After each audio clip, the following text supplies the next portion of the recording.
इससे पहले ही धर दबोचे गए युवक और हुआ है बड़ा खुलासा।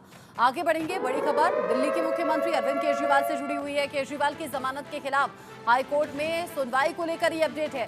जमानत के खिलाफ ईडी की याचिका पर सुनवाई का दिन, ईडी की याचिका पर हाईकोर्ट में ये सुनवाई है। निचली कोर्ट के फैसले पर रोक लगाई थी। अब ऐसे में आगे इस केस में होना क्या है, निगाहें सभी की बनी हुई हैं। जमानत के खिलाफ ईडी की ये जो याचिका है उस पर सुनवाई हाईकोर्ट में होनी है।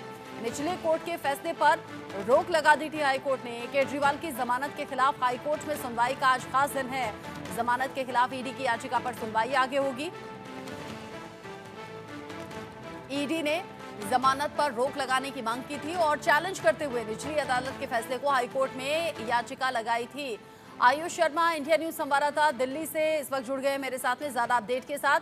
आयुष, हालांकि हाईकोर्ट की तरफ से झटका लग चुका है अरविंद केजरीवाल को, लेकिन आज आगे इस मामले पर क्या होगा, किस मामले को लेकर सुनवाई?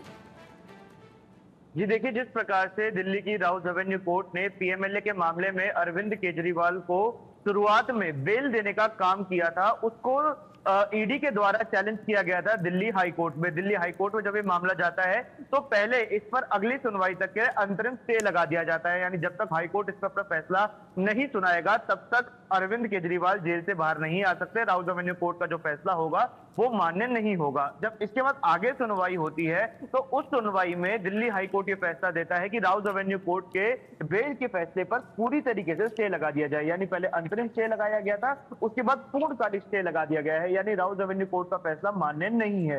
हालांकि जब इसको सुप्रीम कोर्ट में चुनौती दी गई थी तो सुप्रीम कोर्ट ने बात कही थी कि अरविंद केजरीवाल को बेल मिलनी चाहिए, क्योंकि 90 दिन से ज्यादा हो चुके हैं केजरीवाल जेल के अंदर है और सुप्रीम कोर्ट ने बेल देने का काम अरविंद केजरीवाल को किया भी था। लेकिन अहम बात यह होती है जानने की, जब हाईकोर्ट में यह मामला गया, हाईकोर्ट ने जब स्टे लगा दिया था तो उस स्टे के खिलाफ अब ईडी है, माफ कीजिए, उस स्टे के बाद जब ईडी हाई कोर्ट में जा रही है तो वो ये मांग कर रहे हैं कि इस स्टे को हटाकर राउज एवेन्यू कोर्ट के फैसले को खारिज कर दिया जाए। यानी राउज एवेन्यू कोर्ट ने जो बेल का फैसला दिया था वो पूरी तरीके से नल एंड वॉइड हो जाएगा।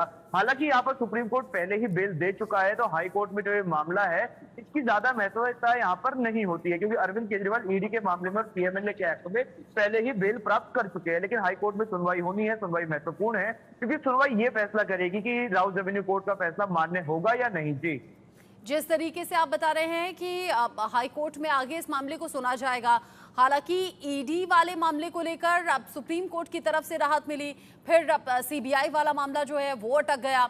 इसको लेकर आम आदमी पार्टी ने भी खूब सवाल उठाए और टाइमिंग को लेकर खास तौर से सवाल उठाए और कहा कि ये सब कुछ जानबूझकर हो रहा है ताकि अरविंद केजरीवाल जेल में रह सकें। ऐसे में अरविंद केजरीवाल और आम आदमी पार्टी की लीगल टीम की तैयारी क्या है आयुष, क्योंकि फैसला तो संभावित होता है, कुछ भी हो सकता है, पक्ष में भी और खिलाफ भी। बिल्कुल, देखिए ये हमने शुरुआत से देखा है कि जब भी अरविंद केजरीवाल के खिलाफ कोर्ट का कोई फैसला जाता है, क्योंकि बतौर आम आदमी पार्टी जो एक राजनीतिक पार्टी है, जाहिर सी बात है कि राजनीतिक आरोप वो लोग लगाएंगे, तो वो राजनीतिक आरोप हमेशा चलते रहते हैं कि तानाशाही हो रही है, मोदी जी की गुंडागर्दी है, ईडी सीबीआई में नरेंद्र मोदी के दो हाथ हैं। इसके अलावा कोर्ट पर भी आरोप लगाते हैं कि कोर्ट भी नरेंद्र मोदी के इशारे पर काम कर रहा है। ऐसे तमाम आरोप राजनीतिक पार्टी की तरफ से लगाए जाते हैं। लेकिन हाई कोर्ट माफ कीजिए, सुप्रीम कोर्ट इस मामले में पहले ही अपनी टिप्पणी स्पष्ट कर चुका है। अरविंद केजरीवाल को जो सबसे पहले यानी लोकसभा चुनाव से भी पहले जब बेल मिली थी, उससे पहले सुप्रीम कोर्ट ने ये चीज स्पष्ट कर दी थी कि कोर्ट किसी भी राजनीतिक पार्टी के दबाव में काम नहीं करता है और कोई भी जांच एजेंसी अपनी जो जांच प्रक्रिया है वो चालू रखती है। देश में चुनाव हरदम चलते रहते हैं, किसी ना किसी राज्य में हमेशा चुनाव रहता है, स्टेट का चुनाव रहता है, निगम का चुनाव रहता है या फिर लोकसभा का चुनाव होता है, तो चुनाव हमेशा चलते रहते हैं। उससे जांच एजेंसी की जो कार्रवाई है वो प्रभावित नहीं होती। ये बात ईडी, सीबीआई और कोर्ट की तरफ से स्पष्ट कर दी गई थी। अब बात करते हैं आम आदमी पार्टी की लीगल जो टीम है उन्होंने क्या कुछ तैयारियां की हुई है। देखिए, सुप्रीम कोर्ट से जब बेल अरविंद केजरीवाल को मिली थी तो वो उन्हें ईडी यानी पीएमएलए के मामले में मिली थी, लेकिन सीबीआई की कस्टडी, माफ कीजिए, सीबीआई के द्वारा भेजे गए जुडिशियल कस्टडी में होने के बाद भी अरविंद केजरीवाल बाहर नहीं आ सकते थे, क्योंकि ये दोनों मैटर एक साथ अरविंद केजरीवाल के ऊपर चल रहे थे और सीबीआई का मामला अभी भी लंबित है। आम आदमी पार्टी की जो लीगल टीम है, अरविंद केजरीवाल के जो वकील है, उनकी तरफ से पूरी कोशिश की जाएगी कि सीबीआई मामले में अरविंद केजरीवाल को जल्द से जल्द बेल दिलाई जा सके ताकि वो तिहाड़ जेल से बाहर आ सके। जी। ठीक है। है, ऐसी कोशिशें हैं। हालांकि कोर्ट पर पूरी तरह से डिपेंड करता है कि आगे ये जो केस है वो क्या रुख लेता है। आयुष, आप मेरे साथ में रहिएगा, क्योंकि अगली बड़ी खबर भी कोर्ट से जुड़ी हुई है, तो दोबारा से मैं आपका रुख करूंगी। जो अगली बड़ी खबर है वो मनीष सिसोदिया से जुड़ी हुई है। मनीष सिसोदिया की आज कोर्ट में पेशी का दिन है। राउज एवेन्यू कोर्ट में सिसोदिया की पेशी है। दिल्ली शराब घोटाला मामले में पेशी। आज सिसोदिया की न्यायिक हिरासत खत्म हो रही है। हालांकि हम लगातार देख रहे हैं आम आदमी पार्टी के बड़े चेहरे, न्यायिक हिरासत जब खत्म होती है कोर्ट में पेश किया जाता है। उम्मीद होती है कि शायद कोर्ट से राहत मिलेगी, लेकिन लगातार आफत बढ़ती हुई मात्र संजय सिंह ऐसे हैं जो कि जेल से बाहर आए। हालांकि अंतरिम जमानत तो अरविंद केजरीवाल को भी मिल गई थी, लेकिन सीबीआई वाले मामले पर उन्हें राहत नहीं मिली, जिसकी वजह से जेल में ही रहना पड़ रहा है। और आज मनीष सिसोदिया की न्यायिक हिरासत खत्म हो रही है। आयुष, आज क्या संभावनाएं हैं कोर्ट को लेकर? जी देखिए, जहां तक बात की जाए मनीष सिसोदिया की, तो उनकी मुश्किलें कम इसलिए नहीं हो रही हैं क्योंकि जब जहां तक बात की जाए शराब नीति की, तो इस शराब नीति का जो पूरा ठीकरा है वो मनीष सिसोदिया के ऊपर फोड़ा जा रहा है, क्योंकि उस समय मनीष सिसोदिया के पास आबकारी नीति का ये पूरा विभाग था और उनके हस्ताक्षर के बिना आबकारी नीति में कोई भी फेरबदल नहीं किया जा सकता था। मनीष सिसोदिया की जिम्मेदारी इससे ज्यादा बन जाती है क्योंकि मंत्रालय उनके पास था, विभाग उनके पास था, और लगातार मनीष सिसोदिया अरविंद केजरीवाल से पहले भी इस पूरे मामले में जेल के अंदर है। चार्जशीट भी दायर हो चुकी है। लगातार मनीष सिसोदिया की तरफ से हाई कोर्ट में, सुप्रीम कोर्ट में, ट्रायल कोर्ट में बेल पिटीशन डाली गई, लेकिन इन बेल पिटीशन पर भी कोई आगे बढ़त मनीष सिसोदिया को मिलती हुई नजर नहीं है। जैसे अरविंद केजरीवाल को 2 बार फिर भी सुप्रीम कोर्ट ने बेल दे दी थी, क्योंकि उनका सीधी तौर पर अगर बात की जाए पीएमएलए में जैसे सेक्शन 45 बताता है, जो 2 सब क्लॉज होते हैं, उससे ये पता चल रहा था कि अरविंद केजरीवाल का सीधा सीधा कनेक्शन नहीं है, क्योंकि उनका साइन नहीं था।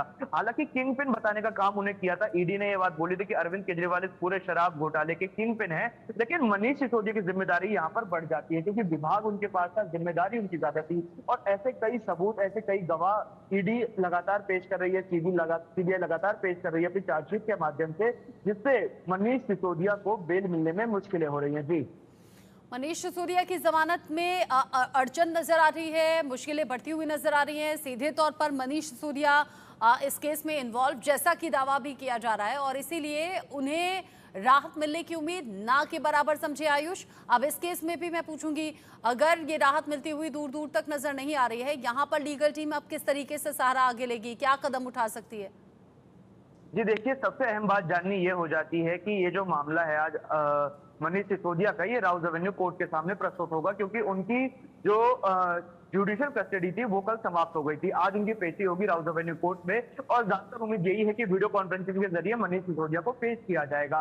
राउज एवेन्यू कोर्ट जो टिप्पणी कर सकता है वो ये कर सकता है कि मनीष सिसोदिया कितने लंबे समय तक जेल में रहेंगे या नहीं, लेकिन जो स्थिति अरविंद केजरीवाल की है वही मनीष सिसोदिया की बनी हुई है कि ईडी और सीबीआई दोहरा शिकंजा इन दोनों नेताओं के ऊपर दोनों जांच एजेंसियों ने कसा हुआ है।